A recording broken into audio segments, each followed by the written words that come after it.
C'est avec plaisir que nous vous accueillons pour cette nouvelle émission Éclaire-moi.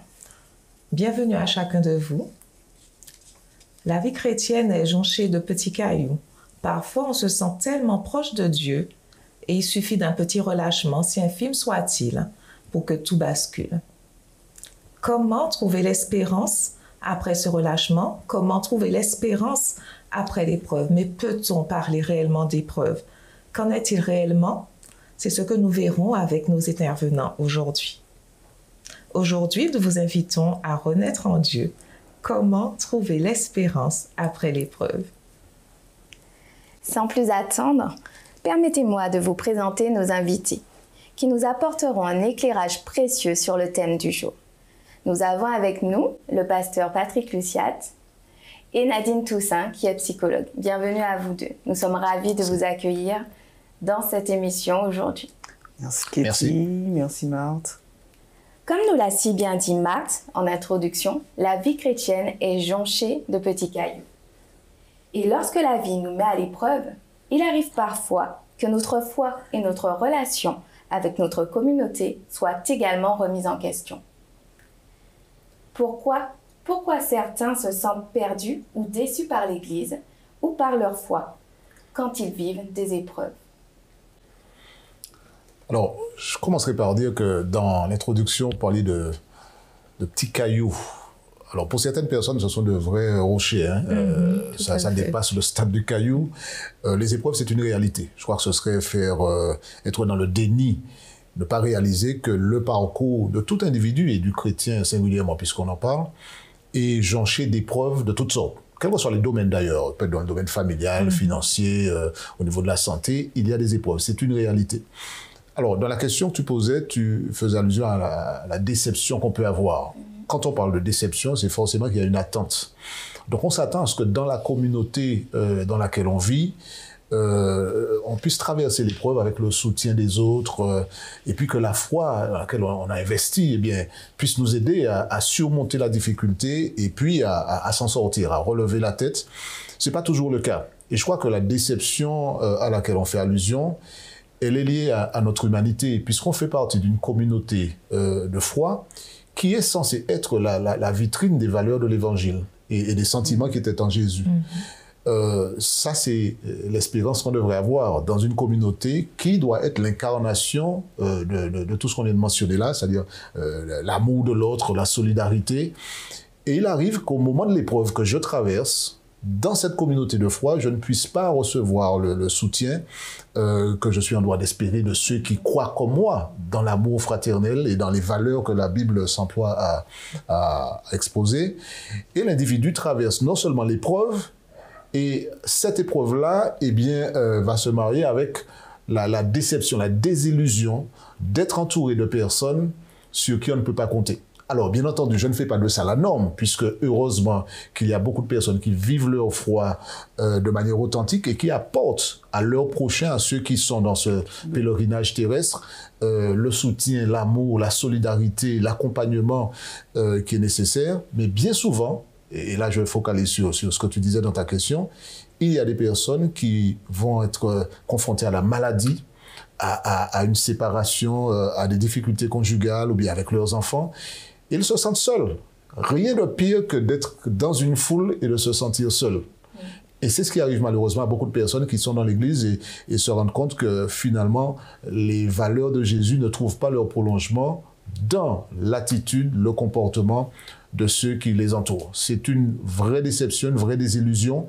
Je ne crois pas qu'elles doivent être le point final du discours, puisque au-delà de ça, et on va certainement en parler, il y a la possibilité d'aller plus loin et puis de trouver là où il faut et comme il faut les ressources qui permettront d'avancer. Mais c'est une réalité, même dans une communauté de foi où on parle de Jésus, où on chante à propos de Jésus, où on partage avec les autres le message de Jésus, on peut être dans une communauté comme celle-là et puis se sentir seul, abandonné et non accompagné dans une épreuve que l'on n'a pas forcément cherché soi-même, et on parlera certainement des différents types d'épreuves plus tard, mais de ne pas sentir cette fraternité au moment où on en a le plus besoin. J'ai envie d'ajouter, parce que je t'écoutais attentivement, Patrick, que finalement, cette déception qu'on peut avoir à ressentir, à vivre, par rapport à ses attentes, par rapport à ses besoins, est celle que chacun d'entre nous pourrions vivre au sein de notre famille. Il y a des attendus. Un attendu de ce qu'est une mère, un attendu de ce qu'est un père, un attendu de ce que pourrait être un grand frère, une grande sœur. Et c'est vrai que ce n'est que lorsqu'on se retrouve dans une situation où le besoin s'impose à nous que l'on commence à être pleinement dans la réalité. Mais cette réalité, c'est une réalité que nous vivons tous les jours, mais qui ne nous paraît pas être catastrophique ou si négative, puisque elle ne nous atteint pas, elle ne nous touche pas particulièrement. Et lorsqu'on rencontre des difficultés, celles déjà décrites par Patrick, là on se retrouve là au pied du mur, face à soi-même, confronté, percuté par la réalité de ce que l'on vit, la douleur que cela peut avoir pour nous, la souffrance que cette épreuve ou cette situation peut générer en nous. Et là, vous êtes là comme quand vous êtes assoiffé dans un désert. Et puis, il n'y a pas d'oasis en vue. Et là, finalement, il y a une double souffrance. La souffrance de l'épreuve et puis la souffrance dans l'épreuve. Je ne sais pas si vous me suivez. La souffrance de l'épreuve, de la situation qu'on vit, et la souffrance dans l'épreuve, c'est-à-dire dans la situation face à ce que l'on pourra trouver ou non comme support. Maintenant, heureusement, comme disait Patrick, ce que nous décrivons là n'est pas la norme, mais je suis simplement en train d'essayer de décortiquer avec vous la situation de quelqu'un qui se retrouve en difficulté et de comment elle le vit à l'intérieur de soi. Nous sommes souvent déconnectés. Or, l'enseignement biblique nous invite à être connectés. C'est ça. Connectés à Dieu, mais connectés à nous pour pouvoir être en vérité dans notre relation avec Dieu et dans notre relation avec les autres. Et comme bien souvent nous sommes plutôt dans le paraître, dans nos relations avec les autres, nous pouvons aussi être dans l'épreuve, dans l'incapacité, dans l'impossibilité de réclamer ou de demander ou de faire voir ce dont nous aurions besoin. Donc, quelquefois, peut-être que nous aurions pu avoir l'aide, l'amour, le soutien, l'accompagnement nécessaire, mais nous paraissons comme... comment? On paraît s'en sortir tout seul. Exactement, nous paraissons nous en sortir tout seuls, n'avoir besoin de rien ni de personne. Et puis, dans notre intimité, dans notre secret, nous sommes là en vérité et nous reconnaissons que nous avons besoin. Vous voyez? Donc c'est difficile des fois de dire que dans la communauté de foi, il n'y aurait pas ou il y aurait ce dont nous avons besoin comme secours, comme besoin, comme accompagnement, comme soutien, puisque dans notre posture, dans notre relation, nous pourrions, je ne veux pas non plus généraliser mon propos, nous pourrions ne pas montrer ce dont nous avons besoin. C'est ça, mais c'est aussi une certaine pudeur. Et c'est vrai que l'autre en face ne peut pas rentrer dans notre jardin secret, entre guillemets. Et c'est vrai que c'est compliqué de venir en aide. Tout à fait. Et c'est là toute la subtilité et cette co-responsabilité que nous avons dans les relations interpersonnelles. C'est-à-dire pour celui qui est dans le besoin, de pouvoir entendre son besoin, permettre en démarche, de pouvoir partager son besoin si c'est possible, parce que ce n'est pas toujours évident qu'on est dans l'épreuve voilà. Et puis, pour l'autre, d'être suffisamment dans l'écoute, dans l'observation, pour pouvoir accueillir l'autre dans ce qu'il vit de difficile. Donc, vraiment, la question de l'amour de Dieu, la question, toutes ces valeurs, comme tu disais, Patrick, que nous confessons, que nous professons dans notre vie spirituelle et dans notre relation au sein de la communauté de foi, voit son expression, ou devrait voir son expression, une fois que nous aurons aussi appris à vivre pleinement, à être pleinement, comme Dieu nous invite à le faire. Dans le prolongement de ce que dit Nadine, et c'est vraiment intéressant parce que il y a deux aspects à la question que tu poses. Il y a parler de pudeur. Alors c'est vrai que je crois qu'il y a un jardin secret où ne pourront entrer que l'individu et Dieu. D'accord? Il ne s'agit pas d'étaler sur la place publique tout ce qu'on traverse. Mais dans la dimension communautaire de notre expérience, il y a des choses que je vis, que je vais choisir de taire, d'étouffer, parce que je me dis, la communauté, en fait, je n'ai pas vraiment confiance ou je ne me retrouve pas dedans. Il y a un verset de la Bible que l'on cite souvent dans d'autres circonstances, que je me permets d'utiliser dans ce contexte-là, en faisant un lien, c'est 1 Timothée 5, verset 8. Un texte de la Bible qui dit, si quelqu'un n'a pas soin des siens, et principalement de ceux de sa famille, il a rogné la foi et le pire qu'on est fidèle. Alors c'est vrai qu'on l'emploie souvent dans le contexte familial, la cellule familiale classique.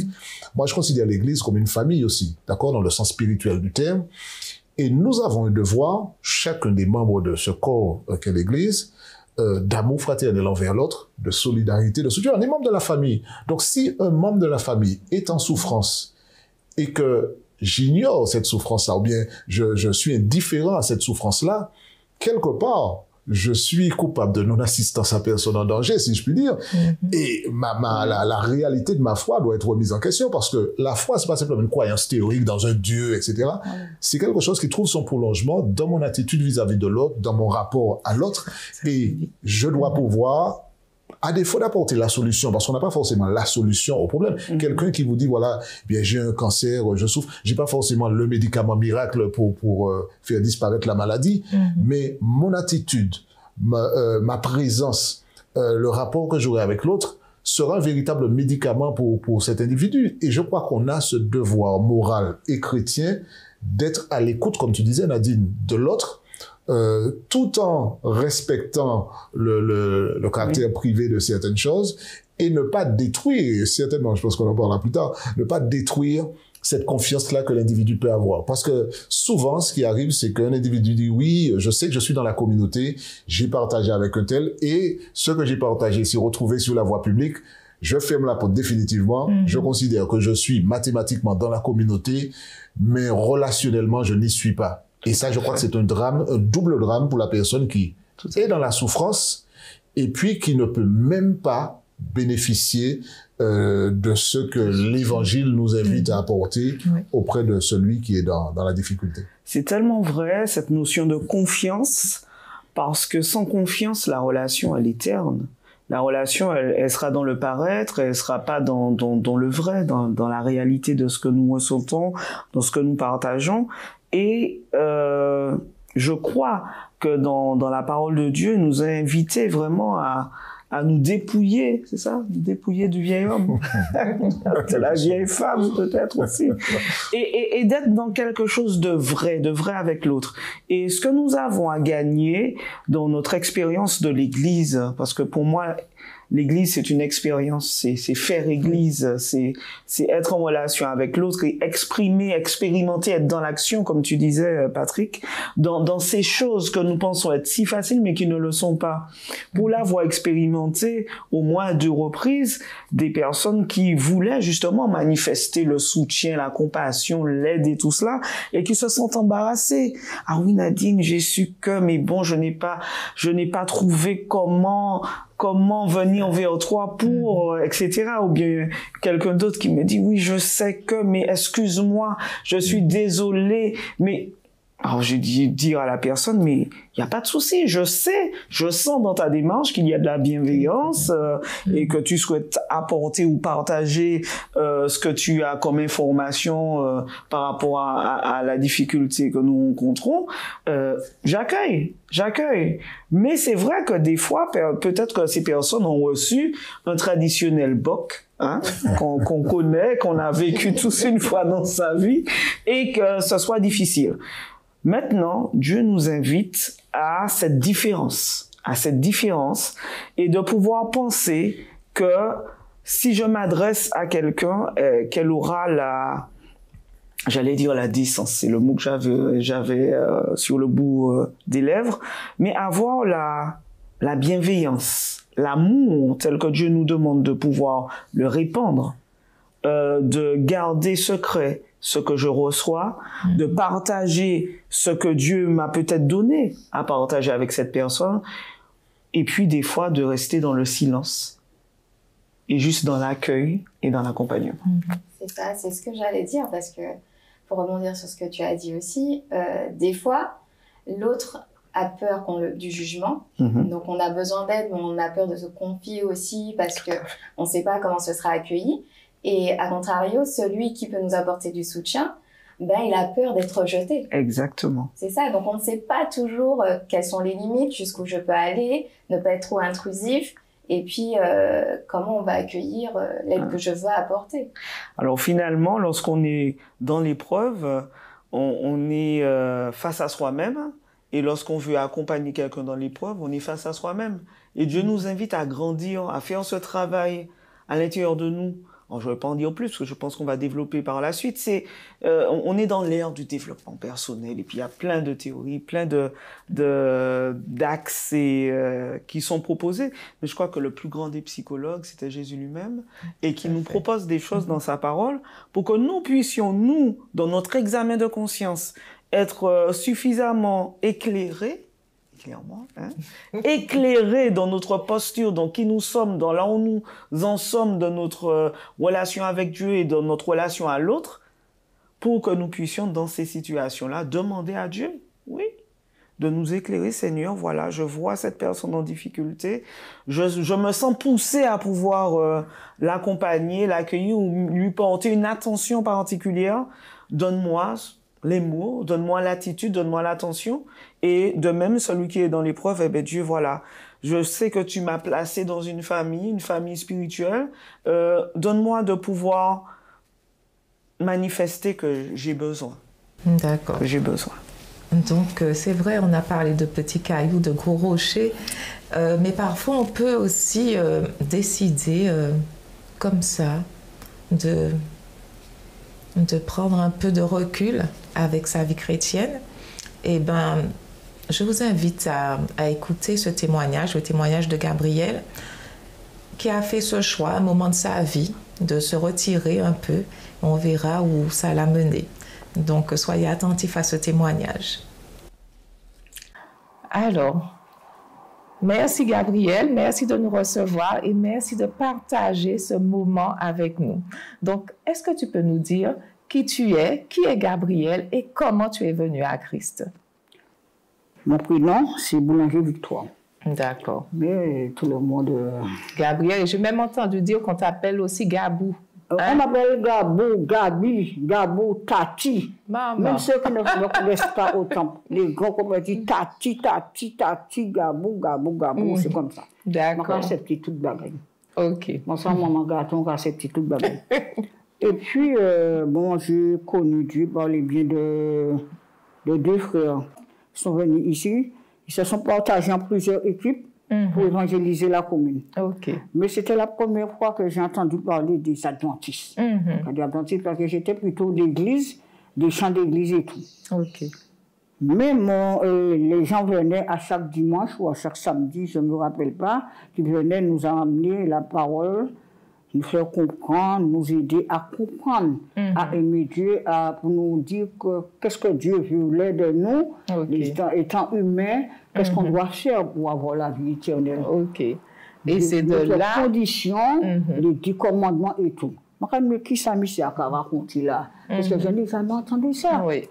J'ai laissé l'évangile, je suis parti dans le monde par la frivolité, mais personne n'a rien su. Je ne peux pas mentir sur les membres de en disant, ils m'ont dit, ils m'ont fait, ils m'ont dit. Personne. Tu t'es laissé... Je me crois regarder petit A, on dit petit A, libre à danser, ou laisser comme... Voilà, c'est ça. J'ai perdu mon temps. Je suis tombé enceinte en 1975 de mon fils. Rien de s'y passer, personne ne va marier pour. Moi, je vais tomber en corps de machine, personne ne peut dormir ou dans le monde cavoterie. Je me suis laissé aller. Aller danser, c'est comme le monde et tout. Mais il y avait quelque chose qui me tourmentait. C'était un chant qui s'appelle Reviens, reviens. Et ce chant-là, je faisais taire ma conscience pour ne pas écouter la voix du Saint-Esprit. Je dit, ça chante à Gambiti, comme ça. Ça chante à Nika, alors je dit, ah, télé, ça. Ah, et je mettre en musique. Ah, pour moi, courir derrière. Mais ça me revenait. Alors, ce cantique-là, il me semble que c'est le cantique 253. Quoi? C'est le cantique 253. 253. OK. Que ça surgit. À chaque fois que je faisais, je remarquais quelque chose de mal. Ce cantique-là surgit. Tu avais cet appel. Alors, je dis, un jour, on dit, ça, c'est le Saint-Esprit qui va prier moi là. Mais comme il ne m'a pas écouté, je continue à faire ça vraiment. Oui. Mais Priscilla, qui habitait là, Priscilla, Gladys, sa maman, nous avons au temple samedi bien sapé. Gabou, à nous aller, ma assise là. Gabou, nous devant.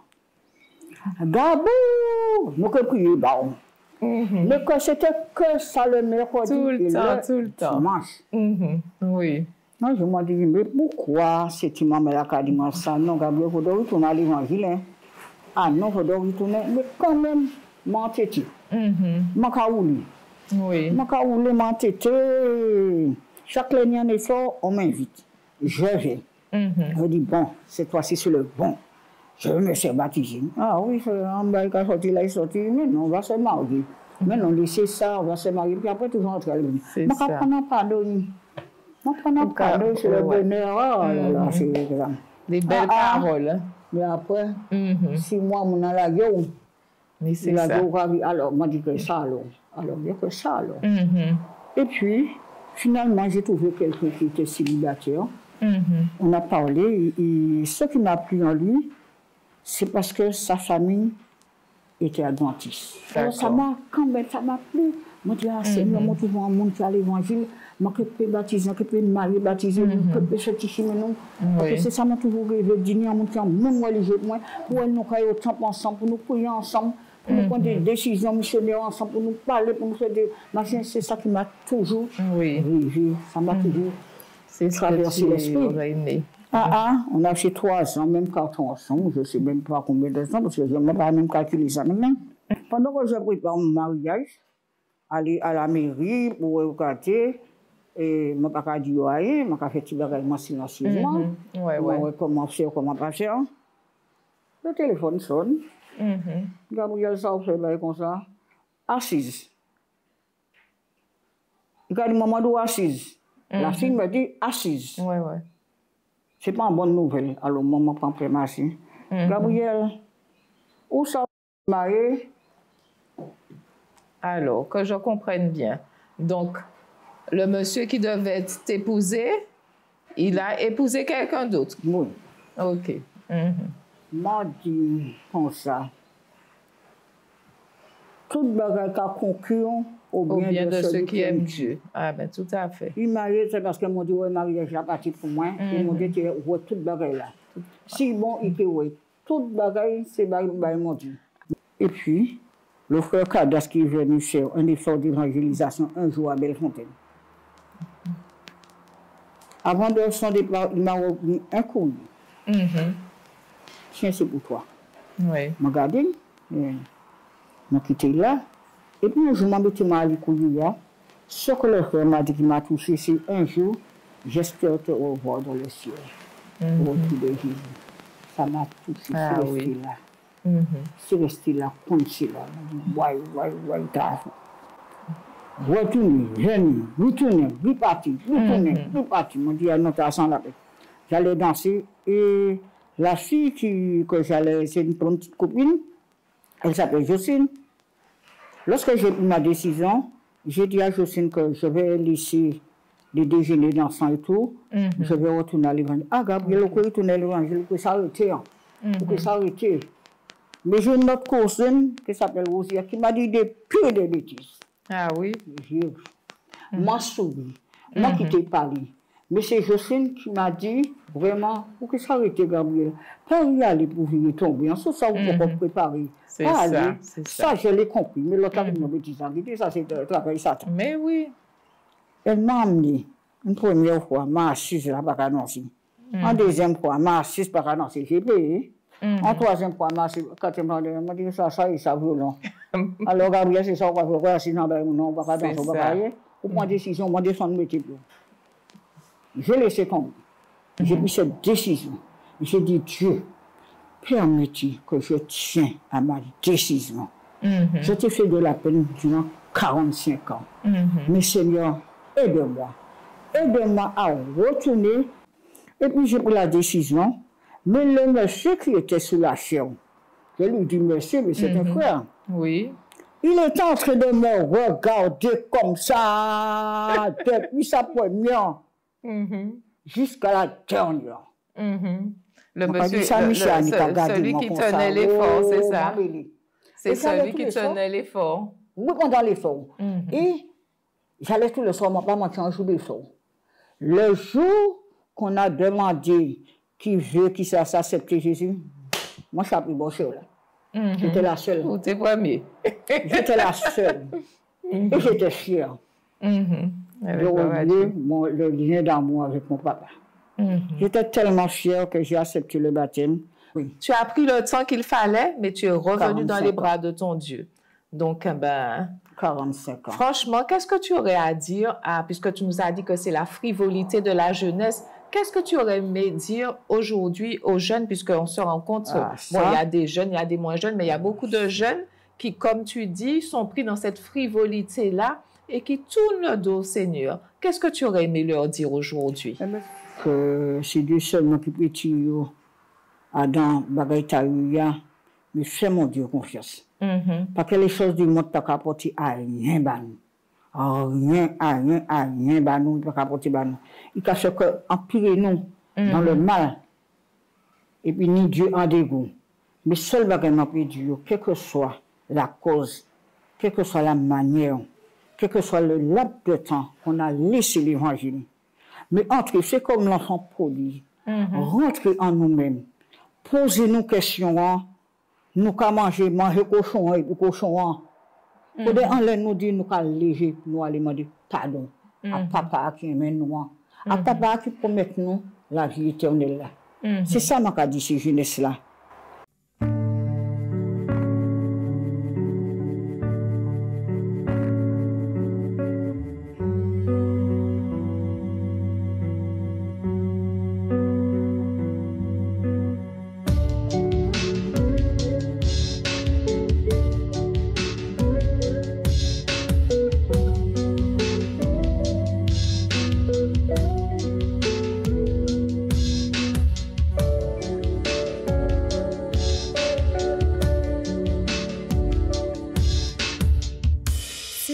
Facile d'abandonner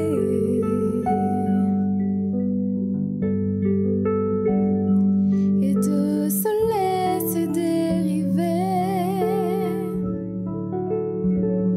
Ce vent violent m'a épuisé. Tu sais pourtant j'ai essayé. Ce que je vois à l'horizon est l'ennemi de ma vision. Une bataille dans mes pensées. Tout en moi voudrait arrêter. Mais tu m'appelles à continuer.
Lorsque mes rêves semblent s'effacer, comme un dessin sur une plage, faire demi-tour sans faire d'histoire, m'évaporer comme un brouillard. Non, je n'ai plus la force ni l'espoir de faire un pas vers ma destinée. Mais tu m'appelles à continuer, à m'accrocher à tes promesses. Dieu, tu m'appelles à voir plus loin, bien au-delà de ma détresse. Fermer les yeux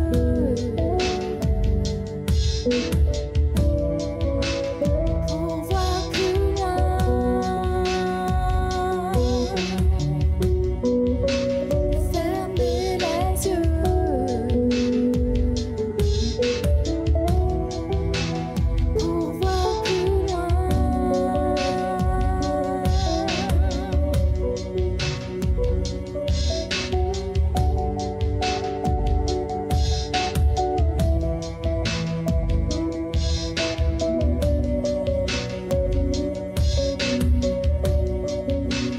Fermer les yeux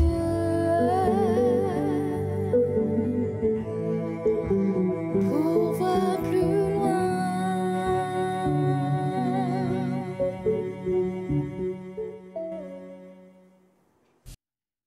Je tiens à remercier Gabriel pour ce témoignage qui est vraiment rempli d'anecdotes, mais vraiment rempli de la présence de Dieu, parce qu'on a vu tout au long de sa vie, il y a toujours eu la main de Dieu qui accompagnait Gabriel malgré ses décisions, malgré son relâchement. Elle avait toujours cette présence de Dieu dans sa vie. Donc, mais comment expliquer le fait déjà de se dire, mais je regarde ici l'herbe est plus verte ailleurs, sans pour autant qu'il y ait quoi que ce soit qui m'ait choqué. Au contraire, j'aime mon Dieu, je suis toujours dans cette relation, mais j'ai envie d'aller regarder ce qui se passe ailleurs. Et c'est vrai que ça se passe souvent, régulièrement, on peut dire, au sein de notre communauté. On voit des jeunes qui partent. Je ne sais pas si c'est parce qu'ils veulent tester, voir si l'herbe est plus verte ailleurs.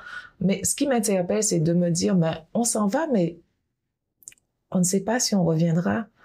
Et dans le témoignage de Gabrielle, elle entendait cette petite voix, cette voix divine qui lui disait « Reviens, reviens » au travers de ce cantique. Mais comment revenir à Dieu? Comment renaître à Dieu? On a l'influence du monde, on a l'attrait du monde, on a effectivement cet amour, on connaît notre Dieu, il a toujours été là dans les épreuves, il est là avec nous, il nous soutient, on a nos frères et sœurs qui nous encouragent, on a nos amis, notre famille qui est là avec nous, qui nous dit, ta place est là, on t'attend. Mais le temps. Je crois qu'on est carrément dans le surnaturel. Faut bien comprendre les enjeux. La perspective biblique de ce qui se passe est une perspective de conflit. Alors, si on prend les événements en isolé, on se dit, tiens, mais il y a telle personne qui est partie, telle personne qui vit telle chose. Mais quand on regarde la perspective globale, nous sommes en fait dans un conflit entre le bien et le mal par personne interposée. C'est-à-dire que faut bien comprendre que le monde entier, comme dit la Bible, est sous la domination du malin. Il ne faut pas minimiser la puissance de séduction de cet ennemi-là. Alors ça veut dire quoi? Ça veut dire effectivement, comme tu l'as dit, je peux être dans une communauté qui, sans être infaillible ou parfaite, finit par me lasser, puis je veux aller regarder ailleurs. Je ne peux pas dire simplement que c'est parce que telle personne m'a mis des bâtons dans les roues, m'a glissé une peau de banane, je vais chercher un bonheur ailleurs, comme dit l'autre. Et c'est là où je dis bien que la puissance de séduction est extraordinaire. Si je m'en fie au texte biblique, on sait que le diable a réussi à séduire des êtres supérieurs à l'homme et qui était dans un univers de perfection. Donc, on peut très bien être attiré par quelque chose qu'on n'arrive même pas à expliquer. Qu'est-ce qui nous attire comme un aimant chez l'autre, alors qu'on a l'enseignement qui nous dit que c'est au pied de Jésus que le véritable bonheur se trouve. Mais ça, c'est la réalité du monde dans lequel on vit. Et quand on comprend ce conflit-là, on peut mieux appréhender cette démarche-là où un individu va se retrouver attiré. Alors, le souhait qu'on a, c'est bien sûr que la personne réalise que finalement, l'herbe n'est pas plus verte, mais que ce n'est que déception, parce que l'être humain en lui-même n'a pas réussi à trouver le bonheur, la paix et la sérénité. On trouve des éléments qui donnent l'impression que certaines personnes réalisent trop tard que ni l'alcool, ni la drogue, ni la débauche n'apportent vraiment au cœur de l'homme ce dont il a besoin. Mais certaines personnes ont besoin de passer par là pour le réaliser. Et puis, le mystère de la vie fait que certaines personnes, tout en réalisant qu'elles sont en train de se noyer, vont quand même rester là et ne pas s'accrocher à la bouée qui pourrait leur permettre de regagner la berge. La réalité, c'est cela. Alors, comment faire pour revenir? Je disais tout à l'heure que c'est une démarche surnaturelle. De soi-même, on ne peut pas, parce que le diable tisse des filets autour de vous. J'en ai rencontré en tant que pasteur des dizaines de personnes qui me disent, je suis parti, mais je me dis, bon, mais je laisse des traces comme le petit pousset, puis je vais revenir. Et puis je réalise que je ne retrouve pas le chemin pour revenir. C'est terrible. Je ne retrouve pas le chemin et je veux, mais je ne peux pas. Et Saint Paul le dit, hein, je veux faire ce qui est bien, mais je ne peux pas. Le mal est attaché en moi. Et le diable s'évertue à prendre dans ses filets des personnes qui se sont aventurées sur ce terrain-là. Mais ce qui est formidable, je trouve, c'est que la Bible, c'est un livre d'espérance. Et je crois qu'il n'y a aucune situation qui échappe à la puissance de Dieu. Même dans le plus profond des trous dans lequel on se serait mis, on se serait retrouvé, la main de Dieu peut nous atteindre. Et tu as donné dans le témoignage de tout à l'heure ce chant qui revenait de manière récurrente et qui est là comme un appel de phare que Dieu fait. Et il dit, je suis encore là, je suis là. Et ça, pour moi, c'est surnaturel parce qu'il y a des gens qui ont donné des témoignages. J'en ai entendu de ceux qui disent, je n'arrive pas à comprendre comment j'ai fait pour revenir. Parce que là où j'étais, seul Dieu peut faire ça. Et il n'y a pas plus tard que quelques semaines, eh bien, j'ai eu l'occasion dans une série de conférences de voir venir à Christ quelqu'un qui s'est fait baptiser et qui était dans les profondeurs. Je ne vais pas donner trop de détails ici pour ne pas exposer son cas, mais qui était dans les profondeurs, hein, dans la rue, etc. Et que j'ai eu le plaisir de baptiser, qui a vécu quelque chose de très très fort et qui est en train de vivre quelque chose de fort. Et on se dit, mais c'est miraculeux. Seule la puissance de Dieu peut permettre à un individu de vivre ça. Et je crois que c'est là où il faut à la fois, bien entendu, l'accompagnement humain, mais aussi se rappeler que seule la puissance de Dieu, qui se manifeste parfois à travers nous, à travers les chrétiens que nous sommes, les disciples, peut prendre quelqu'un qui est au large et puis la ramener au pied de Jésus. C'est une expérience extraordinaire. Quand on revient, malheureusement, certains ne vivent pas cette expérience, d'autres se noient, et puis finalement n'ont pas ce privilège de refaire l'expérience avec Christ et de réaliser ce qu'ils ont perdu pendant 1 an, 2 ans ou 45 ans, comme dans le témoignage que tu as donné. Mais je crois que c'est là où l'Église a un rôle à jouer. On va certainement développer cela. L'Église a un rôle à jouer pour toujours être là et dire, même si on n'a pas été parfait, mais on est là, les bras sont ouverts et chacun a une responsabilité pour faire de l'Église cette communauté-là. Tout à fait. Et dans ce témoignage, on voit bien comment la posture de l'Église, des amis, est toujours bienveillante, n'est pas dans le jugement, mais plutôt dans l'accueil. Et très certainement, ça a fait son chemin. Tu disais 45 ans, mais qu'est-ce que 45 ans? Qu'on est déjà aujourd'hui au mois de juin, et voilà quoi. Donc le temps passe vite. Parfait. Par contre, ce qui est plus long, c'est le temps psychique. C'est-à-dire être dans cette conscience. Tu disais, Patrick, mais ça peut prendre du temps de se rendre compte que finalement, ce que l'on vit et qui paraît être de la joie, du bonheur, n'est qu'éphémère et qu'illusion. Mais oui, mais j'ai un ami qui me disait, mais le bonheur, ça n'existe pas, Nadine, mais voyons, ça n'existe pas. Mais apprenons-nous, avons-nous, nous qui sommes là autour de l'ampoule, de la lumière, avons-nous expérimenté ce qu'est la vraie joie? Avons-nous expérimenté ce qu'est le vrai bonheur? C'est-à-dire cette sensation de paix intérieure, de bonheur qui n'est dépendant de rien d'autre que de sa relation avec Dieu. C'est cela. Et tant qu'on n'a pas pu transmettre cela et que individuellement on ne l'a pas vécu, ressenti, perçu, ben c'est facile d'aller voir ailleurs et de vivre des choses qui nous paraissent nous contenter. Parce que nous sommes des êtres sociaux, Dieu nous a créés ainsi, et nous avons besoin de ressentir cette chaleur, ce bien-être et tout cela. Maintenant, il faut pouvoir l'inscrire dans la durée, et c'est ce que la parole de Dieu nous invite à expérimenter. Voilà, le rôle de l'Église, le rôle de la famille, et puis Dieu parle au cœur de l'homme. Tant que nous n'avons pas éteint, comme on dit, switch off, éteint la voix de Dieu en nous, Dieu est toujours là. Il est toujours là.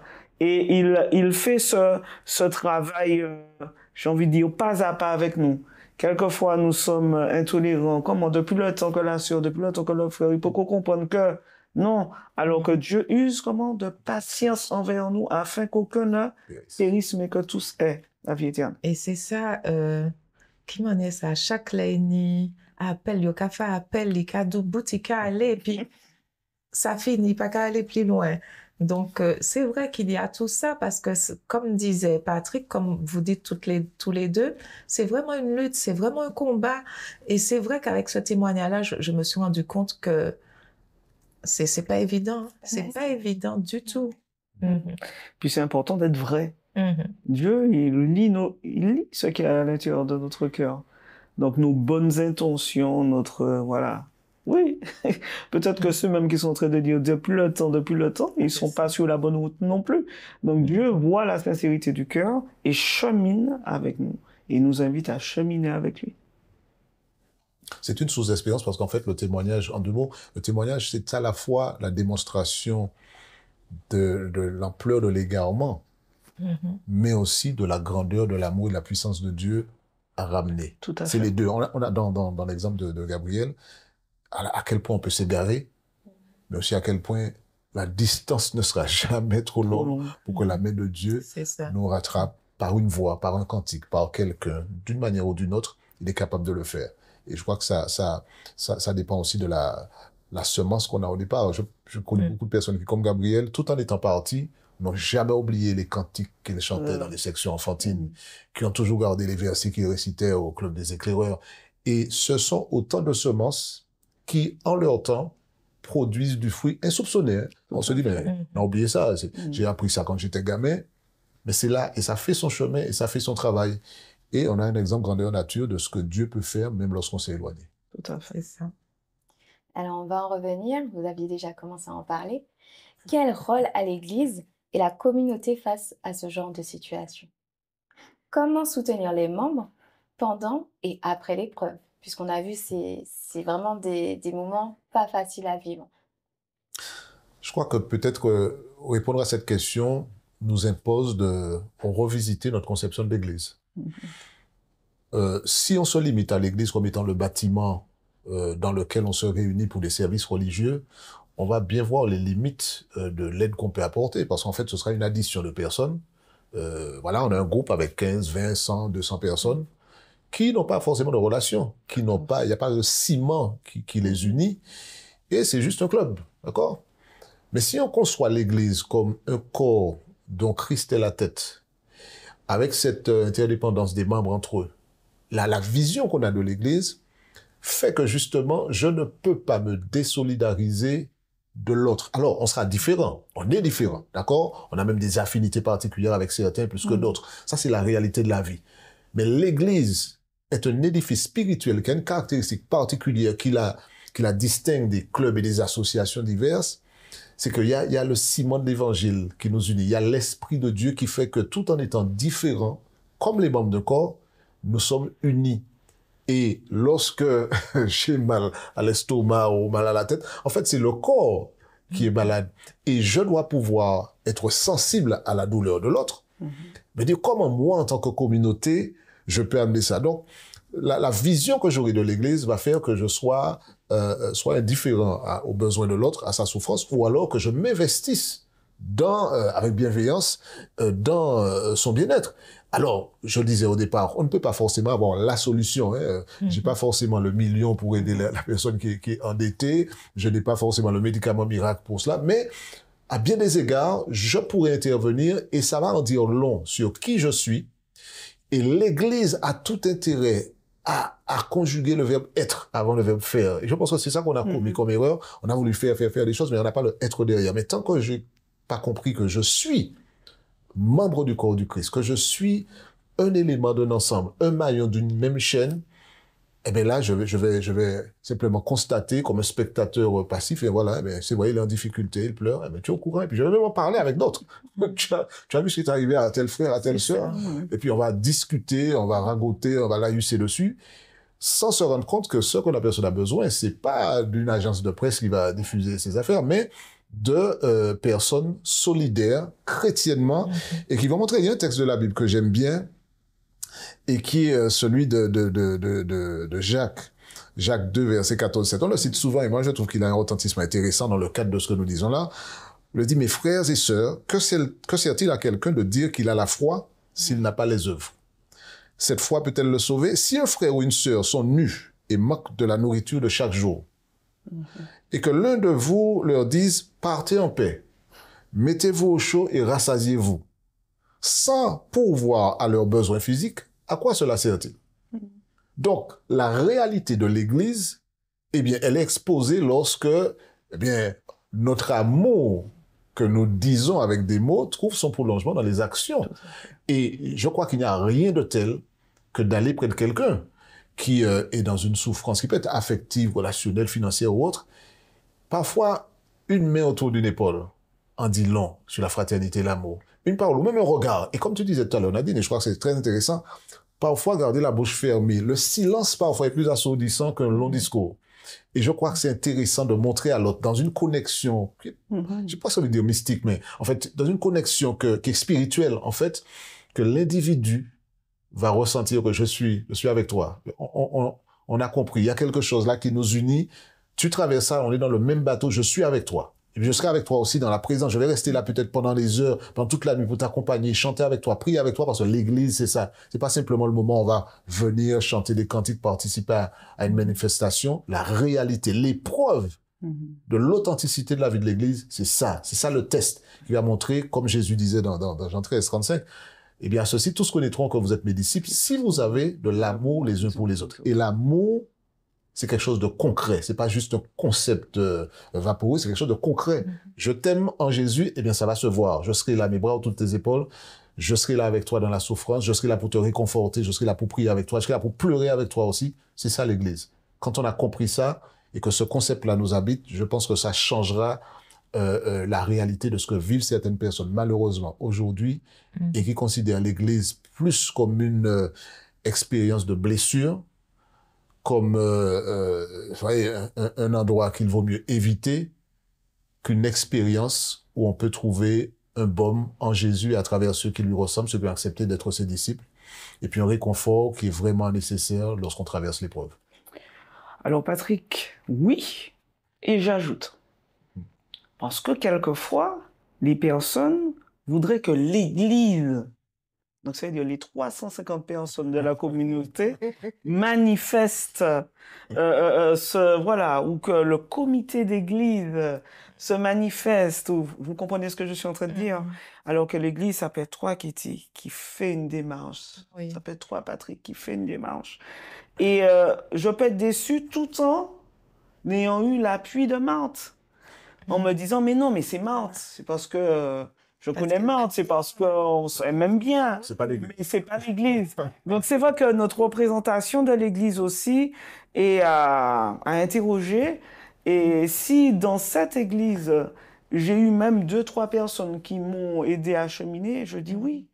Et moi, je sais, pour l'avoir vécu, que je n'avais pas Morija, mais j'avais... voilà, des personnes en particulier. J'avais le cœur liturgique dans la mission que j'accomplissais avec eux, qui peut-être, sans même le savoir, savait qu'ils, sans le savoir, m'accompagnaient dans la difficulté. Et donc, c'est tout cela. C'est tout cela. Donc, l'Église, quelquefois, est dans son rôle, sans peut-être même le savoir. Et puis, moi, en tant qu'individu, est-ce que je prends en compte que cette sœur-là, qui après chaque sabbat me dit je prie pour toi, alors que tu lui parles jamais sinon pour lui dire bonjour, comment vas-tu, comme socialement nous le faisons beaucoup, c'est l'Église qui est en train de m'accompagner, de prier pour moi, de m'apporter, de m'accorder de l'attention. Donc, voilà, j'ai moi aussi à encourager l'Église qui nous regarde en lui disant oui. Et ce qui nous manque, c'est que ça soit un peu plus visible, plus manifeste, aussi manifeste que sont d'autres actions que nous aimerions dépasser. Mais que voilà, que ce soit plus manifeste et que nous nous sentions au sein de cette famille vraiment en paix. Il y a ce chant qui dit « Quel bonheur, quelle joie, je suis enfant de Dieu ». Eh bien, parce que Dieu a voulu l'Église. Dieu a voulu l'Église pour qu'elle soit vraiment un cocon qui nous fasse le plus grand bien, nous nous sentions bien en sécurité et que nous puissions expérimenter l'amour, la joie, le pardon, le bonheur. Dans le prolongement de ce que tu dis, Nadine, c'est intéressant, mais c'est vrai que on peut être, on peut se regretter, pour dire les choses comme ça, que l'Église ait des représentants bien solitaires parfois. D'accord. Ça nous disait que, voilà, tu parles de 350 personnes, parfois c'est 1000. Oui. Parfois c'est 1000 et il y en a que 2 qui font Église. Parce que, j'ai peut-être juste un peu statistiquement, mais c'est une manière de dire qu'en fait, oui, c'est vrai, je peux pas simplement dire que je rejette l'Église parce que la majorité n'a pas réagi comme on devrait espérer, et puis que quelques-uns, et je dis, ce serait quand même, c'est dommage quand parfois ce sont 2 seuls représentants sur 1000. Alors, bien entendu, ça ne signifie pas que tous les autres soient condamnés à l'enfer éternel, c'est pas du tout ça, puisque en fait, parfois, il y a dans l'Église, et c'est le drame surtout des grandes églises, parfois, on ignore certaines choses. Comme tu disais tout à l'heure, certaines personnes vont garder au fond d'elles-mêmes leur souffrance, vont mettre le masque, et puis donner l'impression que, et puis d'autres personnes qui sont bienveillantes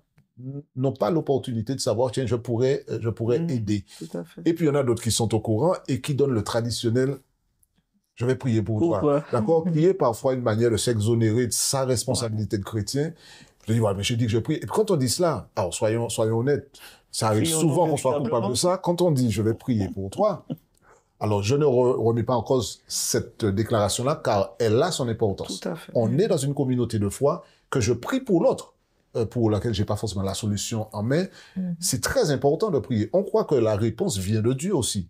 Mais ça ne peut pas être une phrase passe-partout, je vais prier pour toi. Quand on a dit ça, on est parti sur le parc en train de causer avec quelqu'un d'autre de choses et d'autres. Jamais le nom de cette personne revient dans notre pensée ou dans nos prières. Donc, faut pas que ça soit non plus Dieu a bon dos. On utilise le nom de Dieu et l'outil qu'il nous donne, qui est la prière, pour pouvoir se défausser. Et puis, l'autre, finalement, ne devrait jamais être inclus dans nos prières. Et je crois qu'il faut que chacun, parce que l'Église, c'est pas juste un bloc monolithique, hein, c'est des individus qui composent. Donc, chacun doit pouvoir se remettre en question et dire, est-ce que je fais Église? Est-ce que je suis?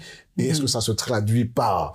Quel que soit ce que l'autre fait ou ne fait pas, moi. Et si chacun se pose cette question-là, je crois que ça va permettre, tu as appelé de TV ça, que l'Église se réveille, et puis qu'on puisse démontrer qu'effectivement, le meilleur endroit où on peut vivre la solidarité, l'amour fraternel, le soutien, l'accompagnement, c'est là où le psychologue par excellence, le médecin par excellence, l'ami par excellence, c'est sa maison, il est la tête de cette communauté que nous formons. Donc, s'il y a un endroit où on devrait trouver ça, c'est bien l'Église, tout en étant suffisamment réaliste pour savoir que ce n'est pas parce que je suis dans l'Église que je suis forcément en train de suivre les pas de celui qui est la tête de l'Église. Hein. Donc ça, c'est quelque chose de très important. Tout à fait. Et c'est ça, on a cette impression que on est beaucoup dans la théorie, mais on n'est pas dans la pratique. Et c'est ce qui fait mal dans la relation que nous avons avec notre communauté, parce que quand on est au temple, on entend beaucoup de belles choses, hein, du haut de la chair, on entend beaucoup de belles choses de nos anciens, de nos pasteurs et tout, de nos frères et sœurs également. Sur le banc aussi, on entend de belles choses. Sur le banc. Sur les parkings aussi. Donc, mais voilà. Qu'est-ce qu'il ressort de tout cela? Je crois que que la parole de Dieu nous invite vraiment à une démarche sincère. D'accord? Une démarche sincère. Je suis dans l'épreuve, j'ai ma démarche sincère par rapport à l'épreuve que je vis. Épreuve qui me permet, quand je m'associe à Dieu pour la transcender, de grandir dans la foi et de grandir dans ce que Dieu attend de moi, puisque Dieu est le potier et qu'il façonne mon caractère. D'accord? Donc, puisqu'au départ, on parlait de l'épreuve, et finalement, comment on peut renaître de cette épreuve, c'est qu'est-ce que j'apprends? Souvent, on utilise cette expression de renaître de ses cendres, hein, comme le phénix. Mais c'est plutôt une expression qui est utilisée dans le sens de ne pas reproduire les erreurs d'une situation qu'on aurait vécue, malheureuse qu'on aurait vécue. Là, l'idée dans la question de l'épreuve, c'est de pouvoir potentialiser. Qu'est-ce que je gagne? Alors, des fois, on a du mal à voir ce qu'on gagne. Je suis d'accord. Patrick, je te sens arriver. Je te sens arriver. On a du mal à voir. Et pourtant, au combien même j'aurais perdu beaucoup, il y a au moins un gain. Un gain. Au moins un gain. Et dans mon accompagnement de celui qui souffre ou de celui qui est en difficulté et qui se met un peu à l'écart, qu'est-ce que j'apprends? Qu'est-ce que j'apprends de moi? Est-ce que Nadine, finalement, tu es dans la mission? Patrick, est-ce que tu es dans la mission? Est-ce que tu, en dehors de ton rôle de pasteur, est-ce que toi, Patrick, je n'interroge pas le pasteur, mais est-ce que l'individu est dans la mission de faire église? Est dans la mission de manifester l'amour qu'il a reçu? Est-ce que je suis un vase creux, percé ou rempli? Et est-ce que je laisse l'Esprit de Dieu me guider dans ce que Dieu a d'ores et déjà préparé? Les bonnes œuvres sont préparées d'avance pour nous, avant que nous les pratiquions. Donc, quelle est ma démarche? Donc c'est cela. Ma démarche en tant qu'Église, l'ensemble de ceux qui y sont, mais ma démarche, moi, personnelle, par rapport à ce que Dieu attend de moi et ce que je peux apporter à l'autre. J'ajouterais à ça, c'est vrai que il y a beaucoup de choses qu'on va vivre, beaucoup de choses qu'on va entendre, mais il y a des ancrages qui sont impératifs. Si on veut s'en sortir et si on veut aider l'autre, d'accord? Parce qu'aujourd'hui, nous parlons de est-ce que je peux aider l'autre? Demain matin, ce sera peut-être mon tour de chercher de l'aide. Donc, quoi qu'on en soit, je crois que le premier ancrage, c'est d'être en Jésus. Nous pouvons tourner la question dans tous les sens. C'est cette relation authentique, profonde, réelle avec lui qui nous permettra à la fois de ne pas être emporté par le tsunami de l'épreuve. C'est cet ancrage-là qui nous permettra aussi de puiser des ressources pour aider l'autre. Tout à fait. Et en tant que membre d'une communauté, je crois qu'il faut aussi avoir le courage de se remettre en question. On l'a dit suffisamment. Est-ce que vraiment je suis un figurant ou un acteur de l'évangile? Et puis avoir aussi le courage, et malheureusement on n'aura pas le temps d'explorer ça en détail, de reconsidérer certaines notions que nous avons fait nôtres et que nous avons inclus dans notre raisonnement et dans nos actions, de faire croire à l'autre. Et ça, c'est un drame quand quelqu'un a une épreuve, et puis de lui faire croire que peut-être que cette épreuve-là, en fait, c'est un péché que tu as dans ta vie, qui est en train de produire ça. Et on ajoute la culpabilité illégitime à une difficulté que l'individu passe. Alors, souvent, c'est fait avec en toile de fond un verset qui est souvent mal interprété, qui est dans Jacques 1, je lirai juste une partie. Au verset 2, il est dit, « Mes frères, regardez comme un sujet de joie complète les diverses épreuves auxquelles vous pouvez être exposés, sachant que l'épreuve de votre foi produit la patience, etc. Alors, certaines personnes disent, voilà, ben, crête pas, c'est Dieu qui t'a, ça pour te former, c'est pour te former, tu vas ressortir de là plus fort. Alors, à la limite, j'ajouterai, je suis en train d'écrire là-dessus, et je dis, est-ce que vous n'avez pas prié pour que Dieu nous amène encore plus d'épreuves, parce que ça forme, donc je vais être formé, donc ne pas en avoir va nous faire courir le risque de ne pas être formé. Seigneur, envoie encore davantage. Je crois qu'il faut savoir raison garder, ne pas tomber dans cette perversion au niveau du raisonnement. Il y aura des épreuves, que l'on veuille ou pas, soit celles que la vie va nous amener. On est dans une épreuve, on est sobre, et puis on va être heurté par un soulard sur la route. On n'a rien cherché, mais on est victime de cela. Parfois, on cherche nous-mêmes, voilà, on met la main dans le piège, et puis après, il se referme.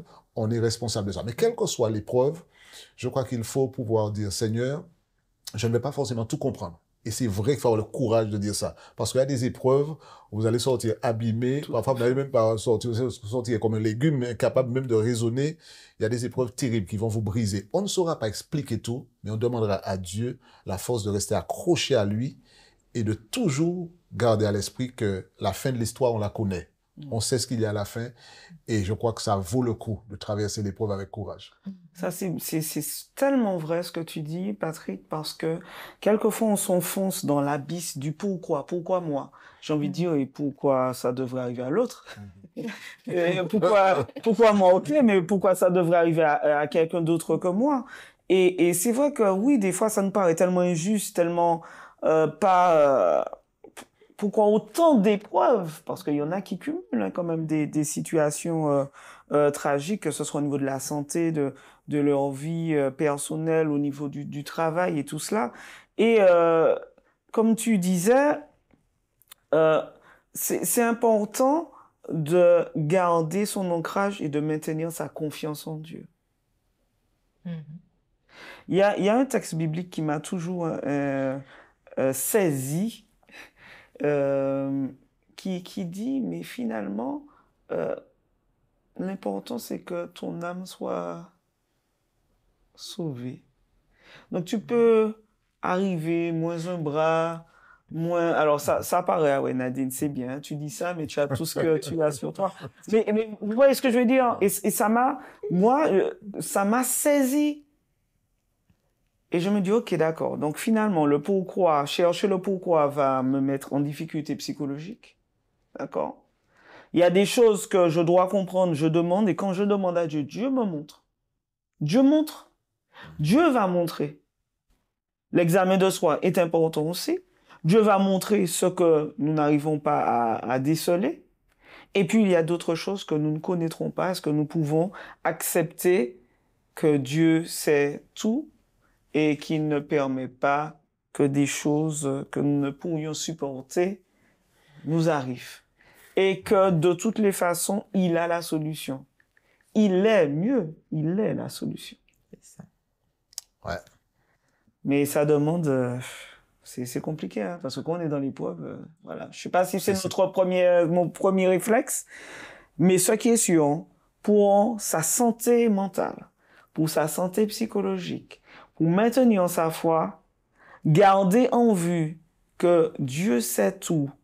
J'ai mal, j'ai envie de pleurer, je suis en colère, je trouve ça injuste, j'ai plus envie de prier, ou je ne peux plus prier, tout ça est légitime. Dieu comprend ça, Dieu entend ça.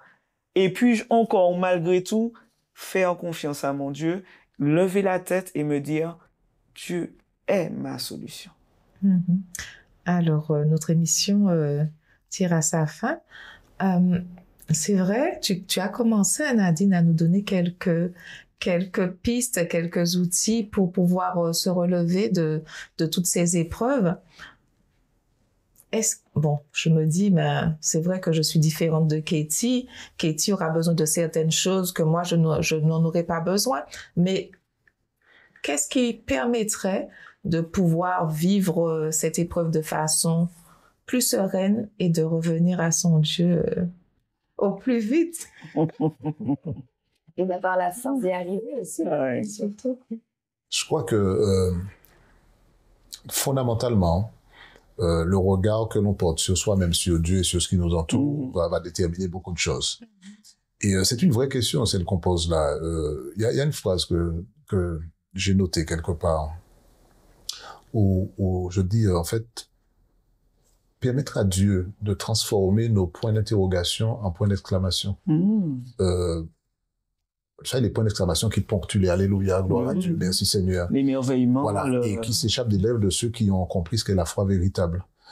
Et je pense que derrière tout ce qu'on est en train de dire là, il y a un certain travail préalable. Il faut pas attendre d'être dans le feu pour se dire, tiens, mais on est pompier, c'est quoi? Donc il faut être prêt. En fait, c'est ça la notion biblique, d'être prêt. Pas simplement se dire, Jésus revient bientôt, donc je vais être prêt. Il faut être prêt aussi parce que la vie nous réserve des virages parfois difficiles à négocier. Donc je crois que ça demande que l'on ait le courage de garder une connexion réelle avec Dieu. pas factice, hein, parce que je peux connaître Dieu, je peux savoir qu'il existe, le diable aussi, on peut faire mieux que lui quand même, d'accord, au-delà de savoir qu'il existe, mais garder une connexion. Et ce qui est peut-être moins à la mode maintenant, de dire, ok, je veux passer du temps régulièrement à le chercher dans la prière, dans l'étude de la Bible. Ça peut paraître bateau, mais parfois ce sont les éléments clés qui donnent une base solide permettant de traverser tout ce qu'on a décrit depuis le début de l'émission. Donc cette connexion-là, je crois que personne n'en peut en faire l'économie. Chercher Dieu dans la prière, chercher à mieux le connaître, à mieux cimenter cette relation avec lui. Ça, c'est la base. Si on n'a pas cela au départ, on sera en difficulté. Donc je pense que cette connexion avec Dieu-là, il faut en prendre soin, faut lui donner une place de choix. Et puis il faut apprendre à faire aussi des choix judicieux, en parlant de choix. On crée souvent la difficulté nous-mêmes en faisant taire la voix de notre conscience ou en se laissant bercer par l'illusion que c'est mieux ailleurs. Donc je crois que la Bible nous aide. Alors c'est pas une parade infaillible dans le sens où je peux très bien savoir, hein, c'est comme les panneaux 90, c'est qu'il y a assez gros quand même pour qu'on voit, d'accord? C'est pas parce qu'on l'a vu qu'on va pas aller à 120, d'accord? Et je pense que tout le monde ici a un peu de culpabilité là-dessus, d'accord? Il faut aussi spirituellement entretenir sa vie. Et puis j'ose ajouter une chose qui est peut-être égratignée certains, mais il faut aussi choisir les personnes avec qui on va avoir une certaine proximité. Choisir ses amis, pour dire les choses de manière brutale. Alors, ça veut pas dire qu'il faut sélectionner qui on aime, parce que chrétiennement, je dois aimer tout le monde. Mais je parle d'amitié, de connexion. Il y a des personnes qui vont apporter une mauvaise influence et qui vont pas forcément vous entraîner sur le chemin où ce sera productif pour vous spirituellement et autrement. Donc, il y a des choix à faire là-dessus. Et puis, se fixer un cap, savoir où on veut aller. Où est-ce que je vais? Je ne suis pas simplement un morceau de papier sur un océan. Où est-ce que je vais? Quel est mon objectif dans la vie? Et suivre la feuille de route dans la Bible, et puis se réjouir de ce qu'il y a dans l'Église. Malgré le regard qu'on a porté sur l'Église qui était très réaliste, c'est sans concession, c'est vrai, mais dans l'Église, et je revendique cela, il y a des hommes et des femmes qui ont compris, qui sont habités par l'Esprit de Dieu et qui sont une démonstration pratique. C'est l'Évangile sur 2 pieds, en fait, qui sont en train de démontrer ce que c'est que l'amour, ce que c'est que la fraternité, ce que c'est que le soutien, ce que c'est que le pardon, et c'est réconfortant de savoir que Dieu, c'est pas une réalité éthérée. On sait que Dieu, on peut le voir à travers le visage de ceux et celles qui l'ont rencontré et qui sont en train de faire une démonstration que, quelles que soient les difficultés, on peut avancer avec lui. Ce sera dur. Nadine disait tout à l'heure, je crois que tu faisais allusion au verset qui dit, il vaut mieux arriver le manchot au ciel qu'avec les 2 bras et puis être une occasion de chute. C'est-à-dire que s'il faut qu'on perde des choses en chemin, ainsi soit-il. Facile à dire, je le conçois, d'accord? Facile à dire. Mais on sait qu'on a un objectif, on sait où on veut arriver. Et par la grâce de Dieu, on y arrivera. Tous ceux qui ont traversé l'épreuve, qui ont perdu une jambe, une main, qui ont parfois même failli perdre la tête, on se retrouvera dans l'éternité avec Dieu. Et pour moi, ça, c'est un carburant incontournable pour pouvoir avancer. Et je souhaite cela à chacun de ceux qui nous écoutent, même si ce n'est pas facile, mais Dieu peut nous permettre d'y arriver. Alors, j'aimerais ajouter ou renforcer encore ce que tu viens de dire.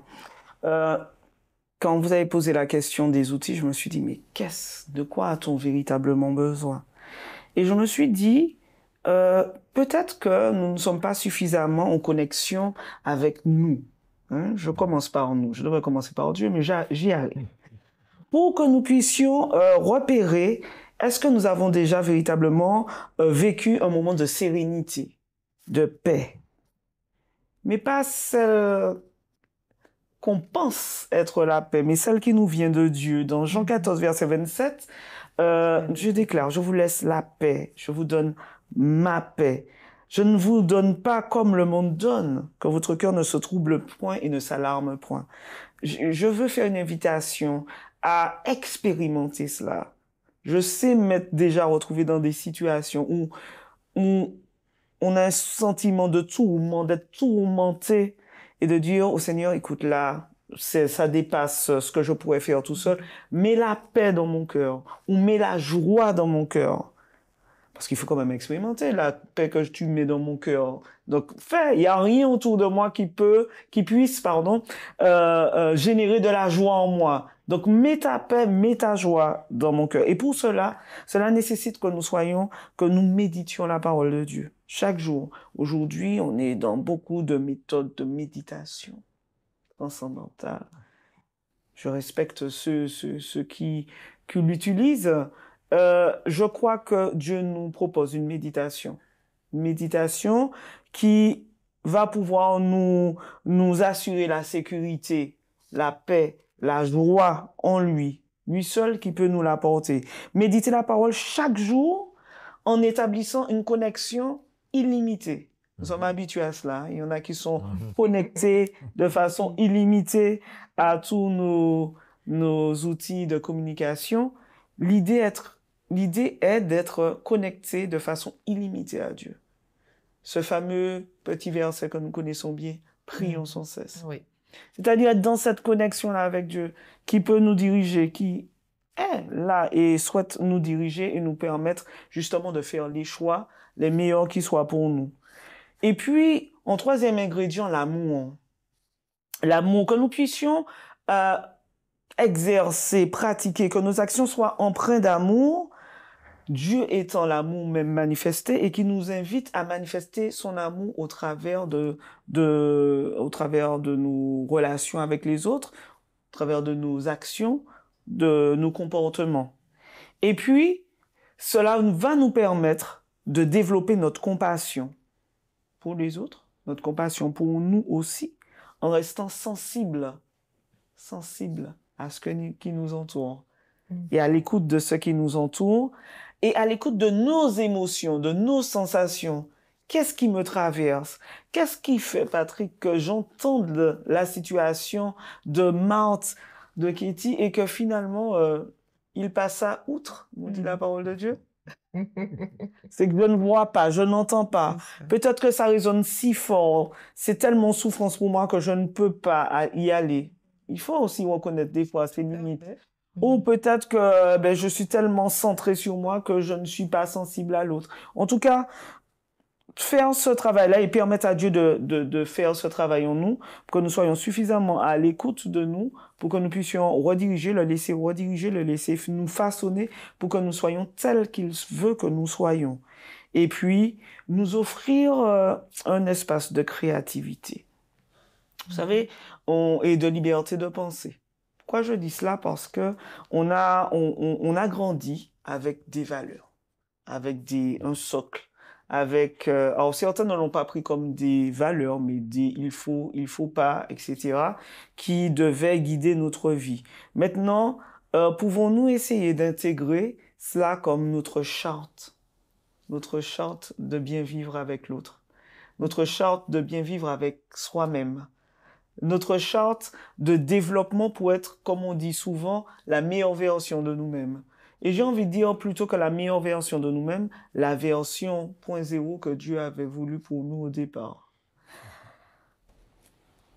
Rester en connexion avec ce que Dieu a créé, la nature, qui nous permet justement de nous ressourcer et qui est aussi des fois un lien qui nous permet de rester dans cette connexion illimitée avec Dieu.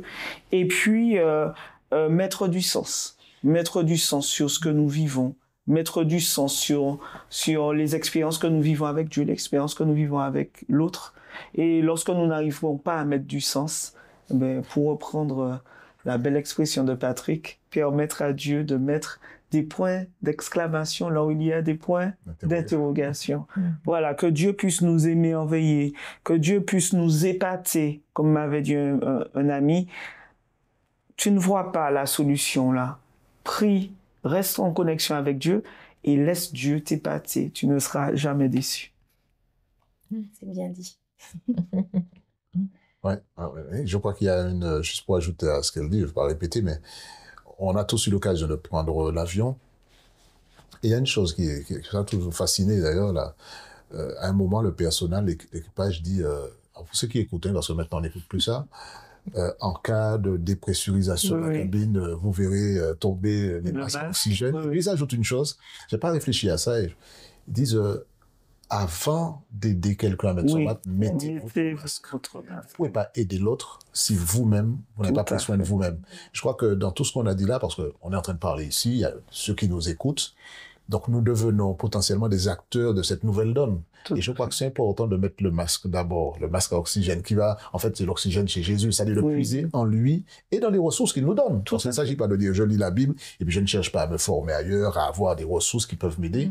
Faisons le travail sur nous-mêmes afin d'être en mesure d'aller vers l'autre Tout à et fait. puis de lui apporter ce que nous-mêmes nous avons reçu, de lui faire bénéficier ce que nous avons reçu aussi. Et je crois que ça va transformer le visage de l'Église et de la société quelque part. Tout à fait. Donc nous sommes des acteurs potentiels de quelque chose d'extraordinaire. On ne va pas transformer le monde pour faire un univers où il n'y aura pas de péché, etc. On sait que la réalité est ce qu'elle est, mais ce qui est extraordinaire, c'est le privilège que Dieu nous donne de pouvoir être le prolongement de son amour, Amen. être l'extension de ses mains, de ses pieds, et puis d'être auprès des autres ce que lui-même a été à l'époque où il était sur Terre, où il continue d'être aujourd'hui encore. Si vous deviez conclure en quelques mots le thème du jour. Je crois qu'on a dit l'essentiel, mais je crois que aujourd'hui, je crois que la capacité de regarder courageusement la réalité en face est un passage incontournable pour toute personne qui veut vivre un épanouissement en Christ dans son cheminement personnel et dans sa vie communautaire à l'église. Regarder la réalité en face, l'appeler par son nom. Si c'est chaud, il faut dire que c'est chaud, d'accord? Mais ne pas se limiter à ce constat-là, de dire Dieu merci, tu es présent à travers ta parole et la connexion que je peux avoir avec toi. Je peux puiser des éléments qui me permettront de traverser et je peux aussi recevoir ce qui me permettra d'être ce que tu voudrais que je sois. C'est-à-dire quelqu'un qui fait partie d'un corps et qui sera sensible aux besoins de l'autre et qui fera ce que Jésus ferait s'il était là. D'accord? Et d'ailleurs, l'autre, je dois le voir comme Jésus. D'accord? C'est ces yeux-là que Dieu me demande d'avoir, de voir l'autre comme Jésus. Je me rapproche de lui. Je suis le Samaritain des temps modernes. Dans tous les domaines, comme je dis, en étant sage. Il ne s'agit pas de faire intrusion voilà, dans la vie des autres et dire je sais que tu es dans le besoin, donc tu es seul, je viendrai chez toi, etc. Il faut savoir quand même rester dans le cadre de ce que l'Esprit de Dieu nous demande de faire. Mais je crois que c'est un drame d'être membre d'un corps et de ne même pas savoir que celui qui est à côté de moi, le bras gauche, alors que je suis le bras droit, il est en souffrance émotionnelle, affective, financière, familiale et autres. Et c'est un devoir moral et c'est une excellente opportunité, un privilège que j'ai de montrer à quoi ça ressemble lorsque Jésus habite dans notre cœur et puis de le faire vivre à d'autres. Je crois que si on peut matérialiser ça dans notre expérience en tant qu'individu et dans les communautés dans lesquelles nous vivons, ainsi soit-il. On a souvent tendance à dire il faut rester sur l'essentiel. L'essentiel pour moi, c'est de permettre à Dieu de me transformer pour que je sois ce qu'il veut que je sois, pour que je sois dans le plan qu'il veut que j'accomplisse, pour que je puisse être un outil qu'il va utiliser et pour qu'il puisse me combler de possibilités pour agir. Donc, souvent, nous sommes les pieds, les mains, je ne sais pas si je peux dire ça, de Dieu. Mais, et en tout cas, nous sommes appelés à être des témoins, et pas que des témoins dans la parole, mais des témoins dans l'action et des témoins dans notre façon d'être. Donc, que nous puissions nous laisser façonner par le potier. Et il n'y a pas mieux qu'un beau vase où on puisse mettre la plante qui convient. Et puis, j'ai envie de dire que nous puissions rechercher le plan de Dieu pour nous et puis quelle est la place qu'il veut que nous occupions. D'accord? Souvent, il y a des choses qui sont à notre portée, où nous pouvons être le prolongement de l'amour de Dieu. Et puis, peut-être que nous aurions envie de faire autre chose. Et puis nous passons à côté de ce que nous pouvons faire parce que nous estimons que c'est peut-être pas assez. Mais Dieu sait. Il sait en quoi nous pouvons lui être utiles, alors que nous puissions nous laisser porter et être suffisamment à l'écoute de son esprit pour pouvoir être conduits de façon optimale. Merci. Nous arrivons à la fin de notre émission. Nous avons exploré ensemble comment renaître en Dieu après les épreuves de la vie. Ces moments, bien que difficiles, peuvent nous conduire vers une foi plus profonde et authentique. Nous pouvons en sortir grandis et plus forts. Toutefois, il nous faut reconnaître et accepter nos moments de doute et de difficulté. Cela fait partie intégrante de notre cheminement. Gardons en mémoire le rôle essentiel de notre communauté, le soutien de l'Église et de nos proches, qui est important pour nous aider à surmonter ces défis. Ensemble, nous pouvons partager nos expériences, prier et nous soutenir, créant ainsi un espace de guérison et de croissance spirituelle. Pour finir, je souhaite partager avec vous ce verset de la Bible qui se trouve dans Ésaïe 40, verset 31. Mais ceux qui se confient en l'Éternel renouvellent leur force. Ils prennent leur vol comme des aigles. Ils courent et ne se lassent point. Ils marchent et ne se fatiguent point. Que ce verset vous inspire et vous rappelle qu'avec Dieu, il est toujours possible de trouver la force, de renaître et de continuer à avancer. Eh bien, je vous remercie. J'ai passé un excellent moment, donc rempli de bienveillance, de paroles divines. Donc, merci à tous les deux. Merci à Patrick, merci à Nadine, merci à Katie aussi pour son accompagnement sur un chant de Ruby Battery, Paroles de guérison. Nous vous disons à la prochaine.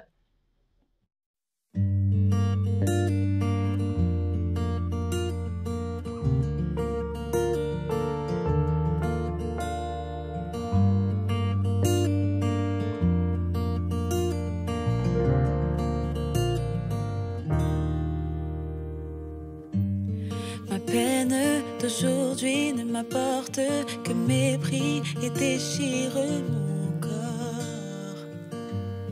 Au fond de l'église, la douleur me brise, mais je souris encore.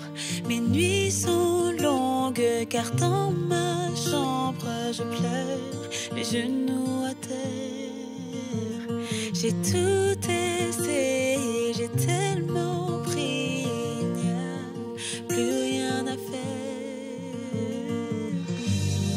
Mais je trouve ma force dans tes mots, paroles de guérison. Moi, je trouve ma joie dans la louange qui monte vers toi, oh mon roi. Paroles de paix, paroles de joie, paroles de guérison. Parole de paix, parole de joie, parole de guérison.